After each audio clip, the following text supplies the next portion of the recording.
I'll make it better. Hello, ladies and gentlemen, boys and girls. I am Sir Worldwide, and this is Mr. Haylock. Now, let me tell you a little bit about Mr. Haylock here, okay?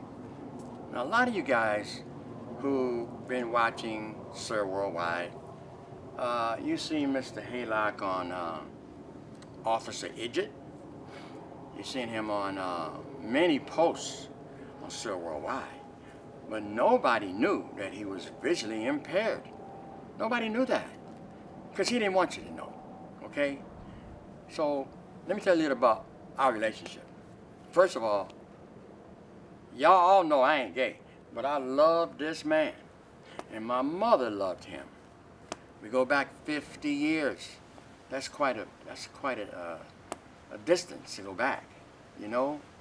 5 years ago, he became visually impaired.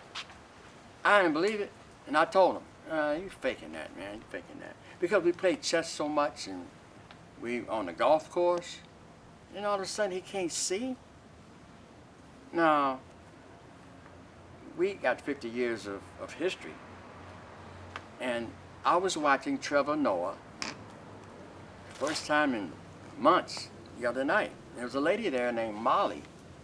She's 28 years old, and she's visually impaired. She could not see from the age of 14. And when I saw her talking to Trevor Noah, I thought of my friend.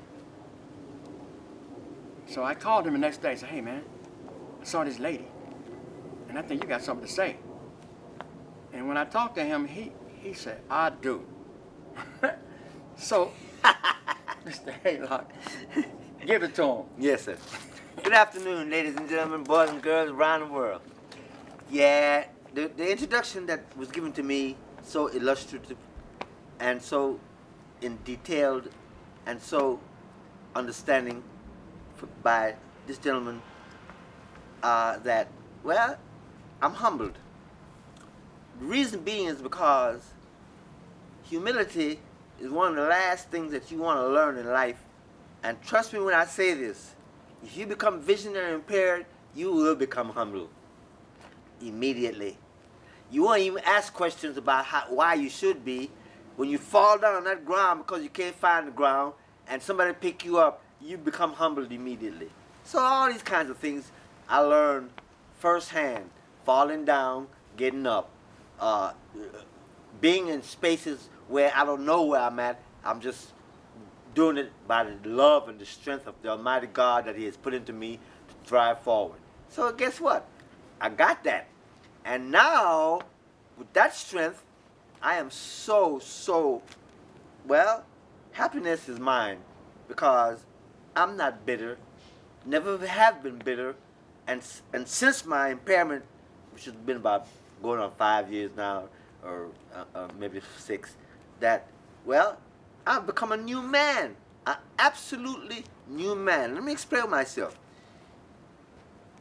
You could say you're a new man when you have eyes, because you will lie and then do the same thing you just did 10 minutes ago over there, and, you know, so forth and so on.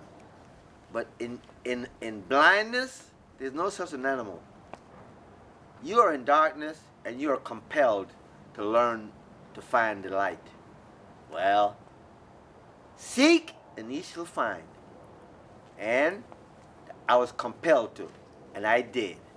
And what I found out, I have not perhaps, you know, have myself marveling at myself, but, you know, have myself feeling very credible that I did something to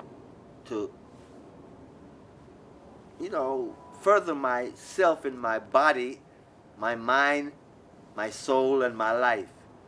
And up to this point, with my impairment, and let me explain what that is. I'm in total darkness sitting here talking to you. Now I've become so astute with noises that noises is what writes for me, and my mind becomes the translator of the things that I've written based upon my impairment. So we got a trilateral effect going on here in my impairment that I will be able to share with every man, woman, and child that's never been blind, to make them understand that if it ever happens to them, where it used to be a death sentence in the past, is a sentence to excel in the life that God has given you. And I'm happy to be that person that will walk that journey with you henceforth.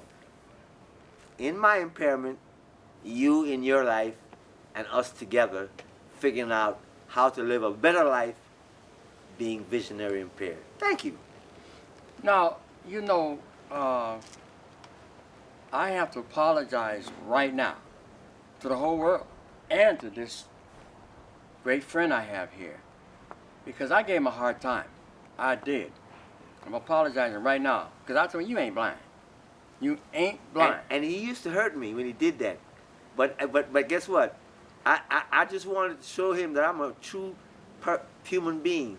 And I was recognizing his inability to even understand what he was doing. So I looked at him like God looked at his disciple and said, Father, forgive them, for they know not what they do.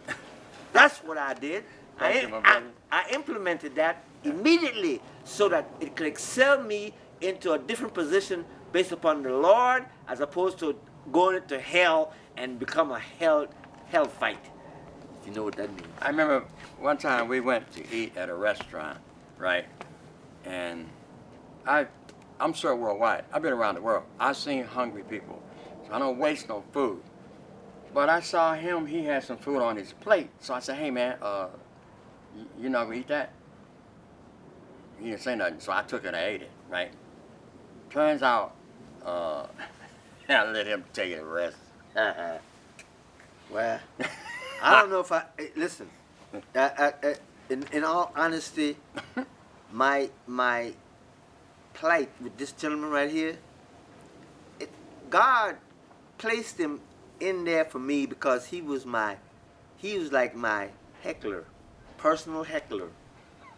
And to be a heckler to a person that's impaired, it's almost like you want to kill him, because he's not really heckling you from a part of God, but a part of the devil. Anybody that will heckle a blind man got to be one of them folks. Well, I didn't know he was blind. Well, all right, so guess what? I didn't believe you it. learned. Hey, listen, you know what I didn't do? I didn't give up on you. I seen him walk down the street. I didn't give up on you, I said. Without his cane? Yeah. And go into a... And that's before I even had a cane. Remember that. Yeah, Tell him the truth. He went into a pawn shop. I didn't... Wait, let me take over here. First of all, the story that he's telling is True. Pre-impairment. But at the time when things was just starting to happen to me. And, but for me, it was my real life. And for him, he was the court's jester. Yeah, but that's okay, because guess what? Before that, he was my friend. And and I knew he wasn't that stupid, but he was. So I wasn't going to let him be that stupid, because I know he's brilliant. So that's what gave me empathy to go into myself to say, I'm going to take this guy right here with me on this journey from day one in my impairment. And that's where he's been.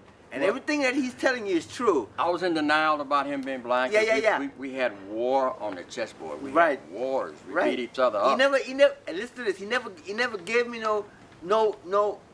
nothing about what I was going through, not able to play him and kick his ass on the chessboard ever again. See what I'm saying? So, I didn't let it bother me, because there's something that I couldn't do anything about. In other words, right away I wouldn't go learn how to use my blindness to play chess. I didn't even see it happen, so I had to put that to the side. Like the Bible says, when you're a child, you do things as children do, and when you're a man, you grow up and do things as men do. Something like that, but you get my drift. So, at the moment of my impairment, I knew that this had nothing to do with him, her, no one, but me and my God. Yeah. But you know, when I saw Molly on Trevor Noah's show the other night, she said one thing, and it made me think about you. She said most people don't even know a blind person. They'll see them and walk right past them. So I thought, I know he got something to say about that. That's right. Yeah. Hey, You went to a school, right? Oh, yeah. I went to the BRCW, Blind Rehabilitation Center in Long Beach. I attended that for months to learn exactly, listen to this part, how to be blind. They gave me this cane, which is my tool. At first, when I first got it, I was reluctant to even have it. And then one day, the light went on. And guess what? Since that day, I would never go nowhere without this. Not nowhere. This is my eyes. And so therefore, when you see me with it, and you see anybody with it, that's what they're representing. They're not asking you for anything. They're making their way, finding their way, because this is going to get them there. It has got me there to this date, since I've been blind. Okay, so a lot of people, they become visually impaired at an early age. Yes. You know, like Stevie Wonder. Right. You know. Not me. And then Ray Charles. Right. Okay, you were much older when this happened. Right. To you. And let me explain it to them. My vision was taken away from me by practices of people that call themselves optometrists and these kinds. Through those procedures is where I lost my vision. So I have a lot to blame. But if I had even taken a second to start blaming at that point, I would never be talking to you the way I am today. I'd be a bitter soul, just lost in bittery, and cannot learn nothing to save myself and my life in my impairment. And that's what I did immediately, was to dispense with that issue of life, them, and go into me and my God, and he in turn gave me everything I needed to be sitting right here at this moment talking to you and them. So what really helped you was your years of growth intelligence? Absolutely. Awesome. Listen to what it did for me. It prepared me for the unknown. Yes. Everything that you learn in your life is preparation for the unknown, because what you learn, you probably don't even use it. You don't have to. Right. So 5 years of being visually impaired, right. Would you consider an animal to be part of your life? Like a dog? No. Okay. But wait, because the animal is still in my life, whether or not I'm blind or not. That's the answer. Okay. So that they're not even in the equation. What you will do is you will bring them into the equation based upon your needs. Okay. Yeah.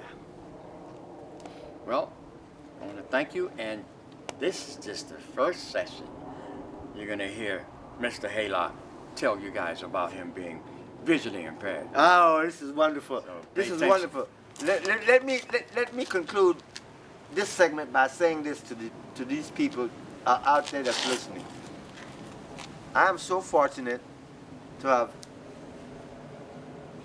earned myself the opportunity to speak to you. You, all of you.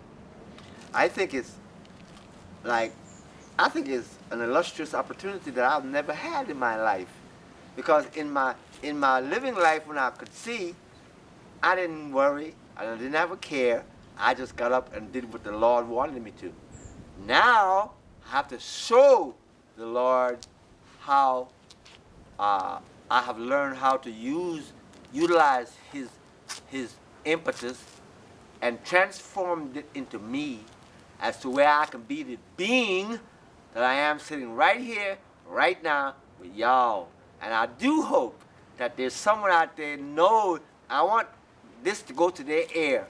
If you are that person that is like me, hey, if you ain't connected and you want to be, Don't worry about that. I'll connect you, because I know how. I studied it, and I'm continuing to study it to be an adversary of blindness. Thank you